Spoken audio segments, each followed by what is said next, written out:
मेरा नाम रचना है। मैं मेरे पति के साथ एक छोटे से गांव में रहती हूँ। हमारा गुजारा अच्छे से खेती हो जाता है। मैं मेरे पति की खेती में मदद भी करती हूँ। हमारे दो बच्चे हैं, एक लड्डच का और लड्डच की। हम भले ही अमीर नहीं हैं, लेकिन घर में सुख शांति का होना ही सबसे बड़ी बात है। हमारा गांव छोटा है, तो हमें खेती का सामान और चीजों के लिए पास के शहर जाना होता है। जो चीजें पास के शहर में नहीं मिलती, तो फिर उसके लिए बड़े शहर जाना होता है। मेरे पति राजेश सोच रहे हैं कि अब वो एक नया ट्रैक्टर लें। मेरा भी अक्सर पास के शहर में आना जाना लगा रहता है, कभी घर के काम से तो कभी खेती और दूसरे कामों की वजह से। मैं औसतन 7 दिन में एक बार शहर चली ही जाती हूँ। मैं जब भी शहर जाती हूँ, मैं वहाँ मंदिर के बाहर बूढ़े भिखारी बाबा से मिलती हूँ। करीब 1 साल पहले ही वो वहाँ यहाँ आए हैं। मैं भी उन्हें 1 साल से देख रही हूँ। मुझे याद है जब मैंने उन्हें पहली बार देखा तो वो काफी दुखी थे। मैंने उन्हें पैसे दिए, लेकिन उन्होंने नहीं लिए। फिर अगली बार जब मैं गई तो मैंने उन्हें घर के बनाए पकवान दिए। वो देखकर वो खुश हुए और बड़े चाव से खाए। तब से यह सिलसिला शुरू हो गया मेरा।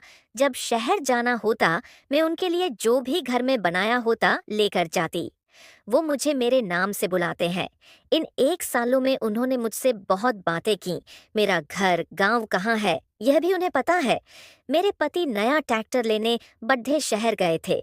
मैं अकेली थी। वो करीब 3 से 4 दिन के बाद आने वाले थे। वो जिस दिन गए, उसी शाम मुझे मेरे घर के बाहर वो बूढ़े बाबा दिखाई दिए। सारा दिन मैं खेतों पर थी, इसीलिए मुझे पता नहीं चला। जब मैं शाम को आई तो मेरे घर के सामने वाले पेडीएच के नीचे बैठे थे।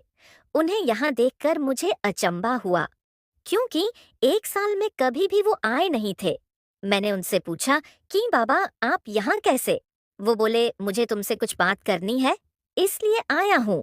मैंने उस समय उनकी बात को हल्के में लिया और सबसे पहले उनके लिए कुछ खाने को घर से ले आई।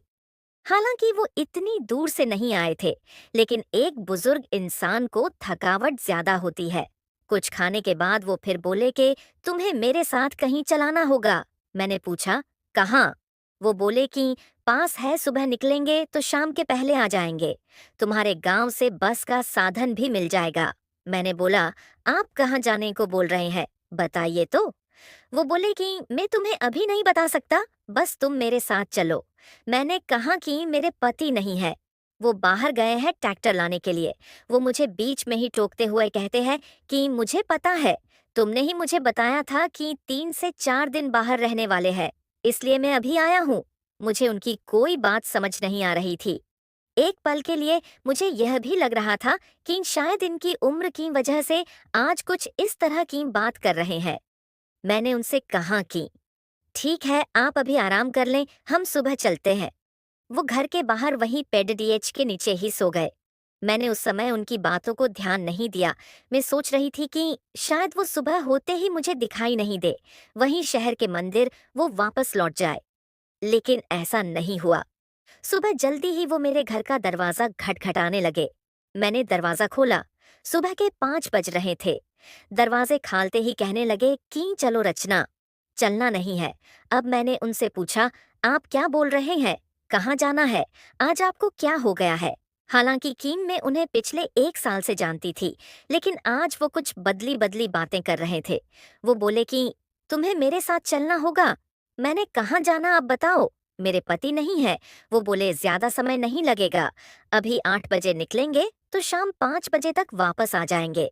मुझे एक पल के लिए कुछ अजीब लगा, लेकिन फिर मैं उन्हें 1 साल से जानती थी, लेकिन उनके बारे में कुछ ज्यादा नहीं जानती थी। इसलिए मुझे उनके साथ जाने में थोड़ा संकोच जरूर हो रहा था, लेकिन मैं इतना जरूर जानती थी कि उन पे विश्वास किया जा सकता था। उनकी जिद को देखते हुए मैं उनके साथ जाने को तैयार हो गई।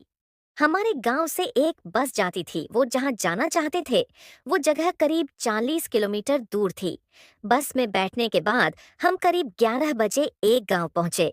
वहां उतरने के बाद उन्होंने कहा कि चलो मेरे पीछे आओ। ज्यादा तेज वो चल नहीं पा रहे थे, लेकिन धीरे धीरे चलकर वो गांव के बाहर हो गए थे। करीब 1 घंटे से हम चले जा रहे थे। अब गांव के बाहर सुनसान जगह की शुरुआत हो गई थी। मैंने उन्हें कहा कि आप कहाँ ले जा रहे हैं?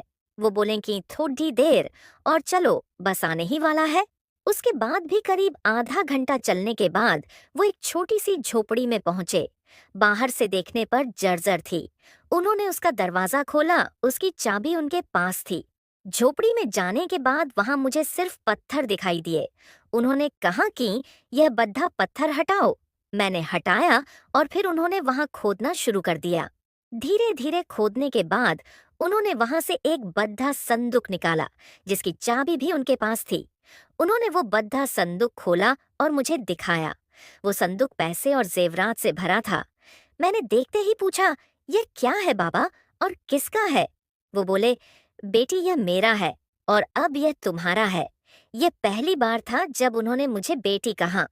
मैंने कहा, आपका कहाँ से आया? उन्होंने कहा कि मैं तुम्हें पहले बताता तो तुम मानती नहीं, समझती कि मैं पागल हूँ। इसलिए मैं तुम्हें बोल ही रहा था कि मेरे साथ चलो। तब उन्होंने पहली बार अपनी कहानी सुनाई। वो बोले कि बेटी, ये मेरा और मेरे बाप दादाओं का कमाया है। ये तो कुछ नहीं, मेरे पास अच्छी जमीन भी। मेरे बेटे ने मुझे घर से निकाल दिया। अभी वो मेरे घर और जमीन के साथ जी रहा है। उसे इसके बारे में पता था, लेकिन जब उसके बार बार पूछने पर भी मैंने उसे नहीं बताया तो उसने कहा कि जब आप मुझे वो नहीं देना चाहते तो घर से निकल जाए। उस दिन से मैं घर से निकल गया और दूर जाकर मंदिर के बाहर जाकर बैठने लगा। तुम में मुझे मेरी बेटी दिखती है। मैं अब कितने दिन रहूंगा? मैं चाहता हूँ ये सब तुम रख लो। उनकी बात सुनकर मुझे बहुत दुख हुआ कि उनके साथ यह हुआ है। मैंने कहा कि इस दुनिया में कर्म के फेर से कुछ नहीं बच सकता। लोभ में इंसान अंधा हो जाता है। मेरा और आपका रिश्ता बिना स्वार्थ का है। मैंने कभी आपसे कुछ चाहा नहीं और अब भी मैं इसे नहीं लूंगी। इस पर मेरा हक नहीं है। मेरी बात सुनकर उन्हें हैरानी हुई। हमें बस अपना कर्म और कर्तव्य को निभाना चाहिए।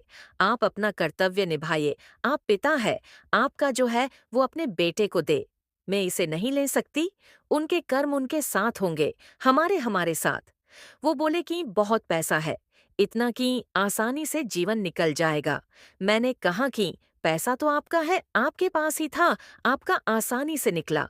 क्यों आपको मंदिर के बाहर बैठना पड़ा और इसे यहाँ छुपा कर रखना पड़ा? जो पैसा आपके घर में शांति नहीं ला सका, वो मेरे साथ क्या करेगा?